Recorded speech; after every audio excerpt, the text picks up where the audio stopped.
Amici di Enjoy Television, sta cominciando un'altra nuova estate sull'isola di Ibiza, ma noi siamo qui per l'International Music Summit. Giunto alla sua quinta edizione, si parte dal Grand Hotel di Ibiza.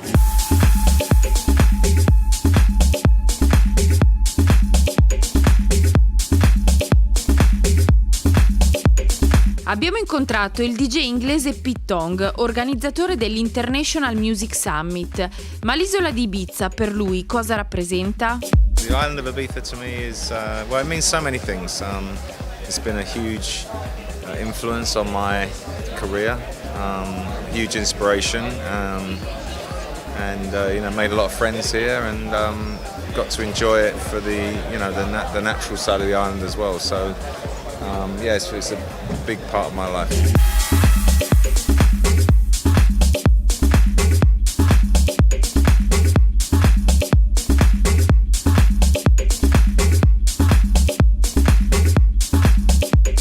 L'IMS è giunta al quinto anno consecutivo. Raccontaci questa esperienza. Yeah, we're very pleased. Every year it's evolving, and I said at the start it was a little bit bigger, a little bit better hopefully, and a little bit faster. And we're really happy with it because it's just coming to an end in the background. We always want it to grow, but we never want to lose the intimacy. Our vision at the beginning was to just try and get the smartest people, the brightest people, the most important people in our business, in our scene, together for 2 or 3 days, and hopefully some magic would happen. We don't want to turn it into a convention. It was always a summit for us. So while some of the other elements grow around the edges, like some of the live events and what we do up at Dalt Villa, the actual conference itself, I think it's the reason people like it so much is because of the intimacy. So but conferences take time. Everything you want to achieve, you can't achieve in 1 year, and some of the things that you want to achieve can only happen after a number of years. You can't get a reputation overnight. You have to do it for 5 years before people really start to kind of plan their years around it and like fit you in. So hopefully I think we've reached a milestone this year with hitting 5 years, and hopefully I think the growth and the way the event evolves now, and maybe rather than just make it bigger here, we want to do it in other countries as well. So.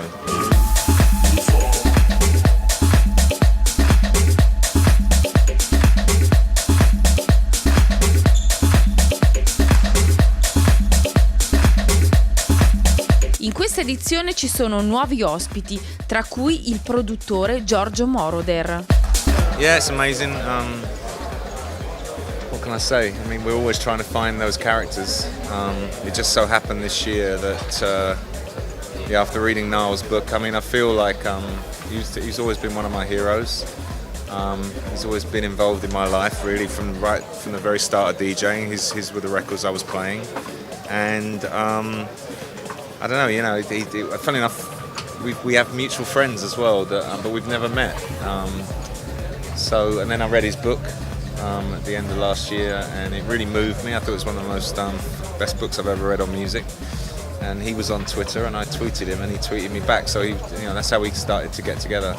And then he agreed to come and do this. But the funny thing was, I've been so busy the last few days. I like to prepare interviews and stuff like that. And then the way this morning happened with doing the India panel, I never got to see him or prepare anything. So literally we had there was 60 seconds at the end of the India panel. I shook his hand for the first time, but it couldn't have gone any better. So, and then having Giorgio here, obviously, again, someone that's so important in the kind of story of electronic music. Timing was poignant and a bit tragic with Donna Summer passing away last week, but thankfully he was able to be at her funeral and still make it over for us. So we're really, really grateful, and I think people got a lot out of it.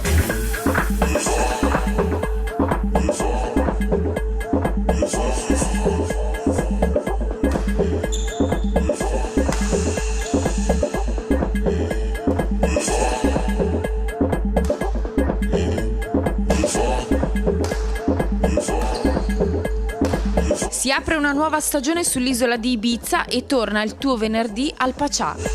No, it's my second year back there, and yeah, just really looking forward to it.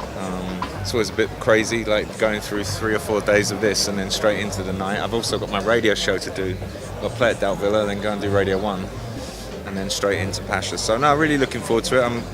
I think we're last year when I went back, didn't really know it was going to happen until we got into, at the beginning of last year. So we didn't have all the time we would normally have to prepare, but it went really well. But this year we have had that time.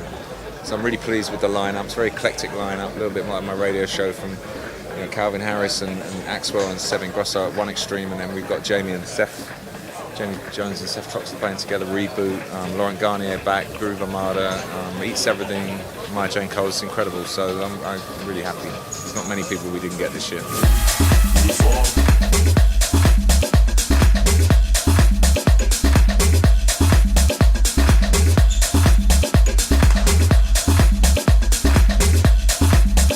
Il 2012 è definito come l'anno del cambiamento per l'isola di Ibiza. Cosa ne pensi? We spoke about this before when you've interviewed me, probably when I left Pasha the first time. But that was, a major change, and it kind of nobody had ever seen anything like that happen before. And now it seems to be happening more and more every year. So maybe we started something. But I think, it's natural that things have to evolve. They can't. I think one of the things probably that people liked about Ibiza in the for a long time was that nothing changed.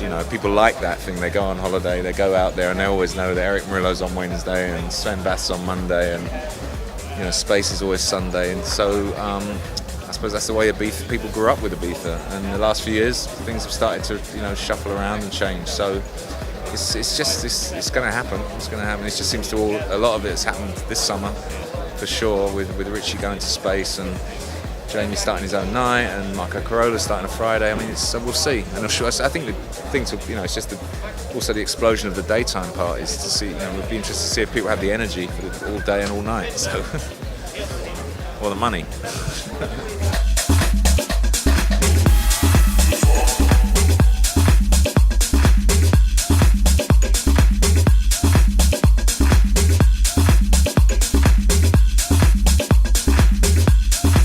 Quest'anno ci sarà la prima edizione dell'1-2-3 Festival sull'isola di Ibiza. Again, right from the beginning, Ibiza actually used to do those things in the 80s. People forget that, or they don't know it. That Queen and Wham and George Michael and Duran and Spandau Ballet and Montserrat Caballé and all these artists came and played at the Coup Club back in the day. So it always had Ibiza's always had a strong relationship with that world. And it disappeared, it kind of disappeared for a long time. And I think it's, through the things like Ibiza Rocks, firstly, and then, maybe more of the artists just coming through on holiday and checking Ibiza out again in the last few years, that it was really Pino, my friendship with Pino and my admiration for him, his admiration for the IMS, that we just thought, let's try it. We couldn't really make this any bigger at this time of year, so it'd be nice to go back during the summer and do something different. So we're going to try it out. It's 3 days. I think it gives a lot back to San Antonio, which I've always had a bit of a thing about. There's going to be an amazing new site built there next to Mambo, and I think it's going to be good. And the artists have really embraced it. Elton John didn't really take that much persuading to do it because he's such an obsessive fan of music, and he'd already been working with Panau. Lenny Kravitz has dived straight in with Luciano, so it's looking good.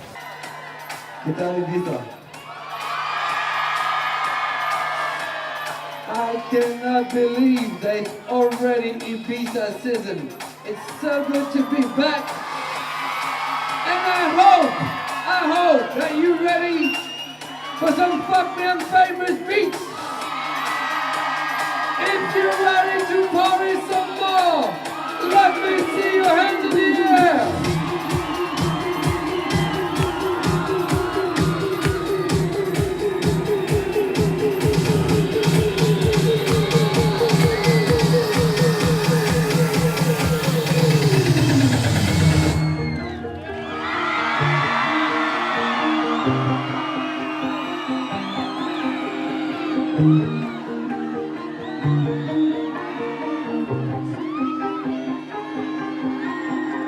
You shut it out, but I can't hear a word you say. I'm talking loud, not saying much. I'm criticized, but higher bullets ricochet. Shoot me down, but I get up. I'm